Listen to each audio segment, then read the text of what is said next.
He's able to run, operate like any normal child at this time? Yes, I have to be making sure I kind of Slowing down.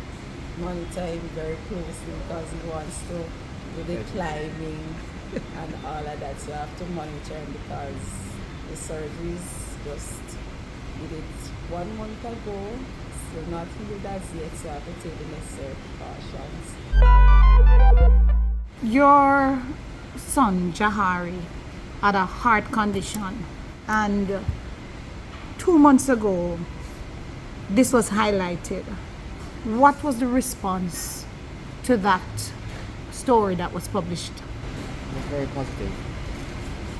It was very positive in terms of getting calls from all over, including Bahamas. We got responses from a number of persons. Persons making suggestions, persons donating, because at first he was on the Bustamante clinic and he was on the clinic to do surgery, but because they have a number of children there and sometimes the wait can be long, so we went on other venture to see how best we could get the surgery done otherwise. So we made contact with hospital in Cuba and they responded and they gave us a cost. The cost was 17,000 US plus additional cost that will make it to about 19,000 US.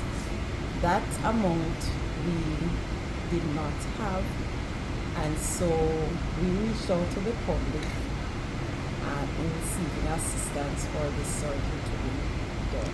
And one of the publics that responded was your husband's workplace. Yes, Grand Palladium. Grand Palladium Hotel. They responded. The support was great. So they supported us with the luncheon and also with monetary donation towards the surgery too.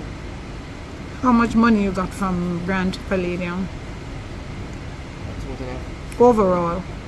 overall, I can't say for sure because we have gotten money to help us out doing traveling also to back and forth from Kingston, and they have helped us with the luncheon fooding. The what? Luncheon, sure, luncheon, along with the surgery. His condition was a life and death one because his heart condition, it has multiple problems. It was not just like holes in the heart. He had normally when babies are born, there's a particular tube that is supposed to be closed. That tube wasn't closed, and his last echo showed that he had some built-up of muscles because of the length of time that it was taking for him to do the surgery. So that was a side effect there. So his surgery, before the surgery, we had problems with him feeding, a lot of sweating. You have to monitor him with the plane because you don't want him to get tired and it affects the breathing. So you had to monitor him there. Before I had to puree the food to give him. And he doesn't really take bottles, so I had to use a syringe to feed him. And I also have to entertain him to feed him. You have to entertain him. Yes, I have to distract him in order to feed him. But since he has done the surgery, I no longer give him the puree food. I crush it now. Because when I used to give him little bits of food, he would bring it up back. But since the surgery, when I crush it and give it to him, I don't have that problem. He's able to run, operate like any normal child at this time? Yes, I have to be making sure I kind of Slowing down. monitor him very closely because he wants to do the climbing and all of that. So I have to monitor him because the surgeries just did it 1 month ago. still not healed as yet, so I have to take the necessary precautions.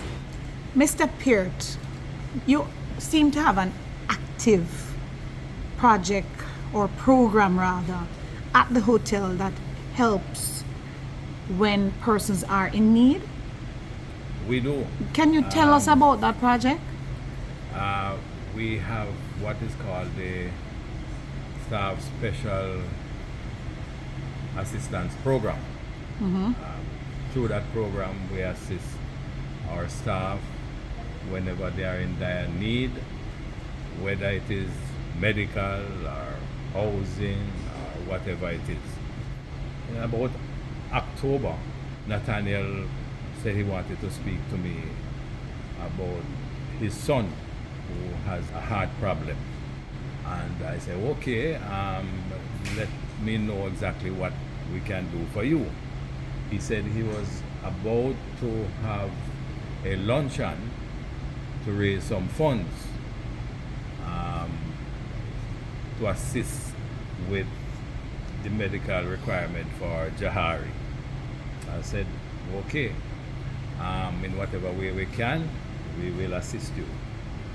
So we assisted him with food and raw material, that is, to take care of the luncheon and pots and pans and that sort of thing. But then I subsequently asked him if he has additional information that he can give to me, because when I looked at it, when he took a document to me, which from Cuba, and he said he wanted to raise this fund to take Jahari to Cuba.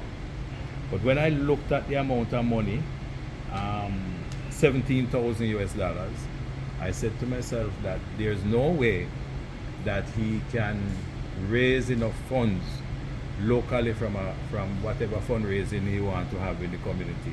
I contacted Bustamante Hospital and I spoke with Dr. Morgan, which he gave me the contact. Dr. Morgan put me on to Chain of Hope, which is an organization that assists in this way.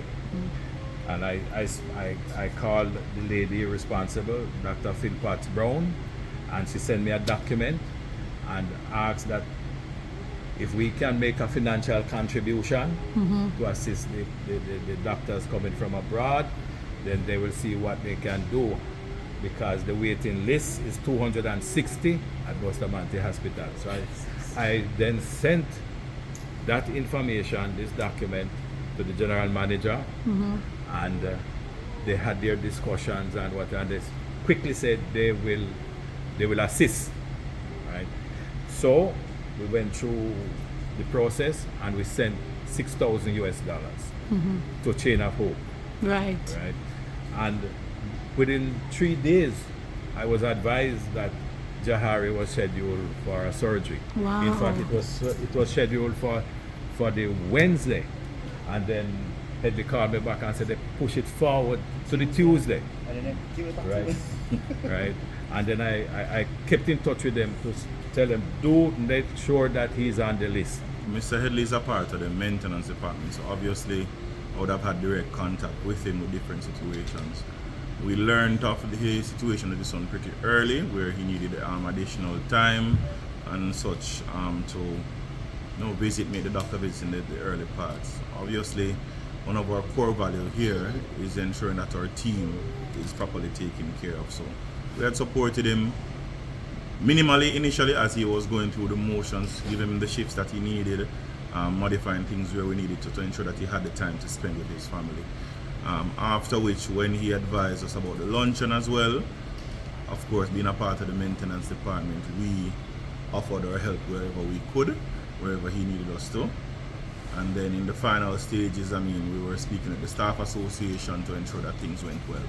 It was more or less, a team effort where the staff association and direction of the hotel took charge, but we were there behind the scene as a department supporting Mr. Headley and his family as best as we could whenever we could. HR played the part where we support the team and we work for the team, and so when it was brought to our attention, we tried our best as possible to make sure that we supported the staff association fed information to our general manager through our people and culture senior manager, Tika White, who's absent right now, and they made the arrangement.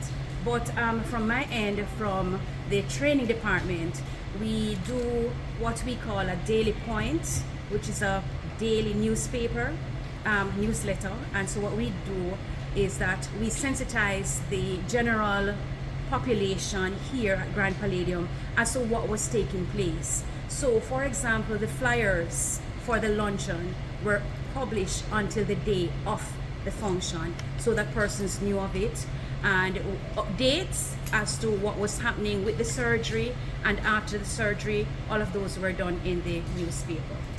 How do you feel about this kind of staff initiative that takes place at this property that is making a difference in the lives of your people?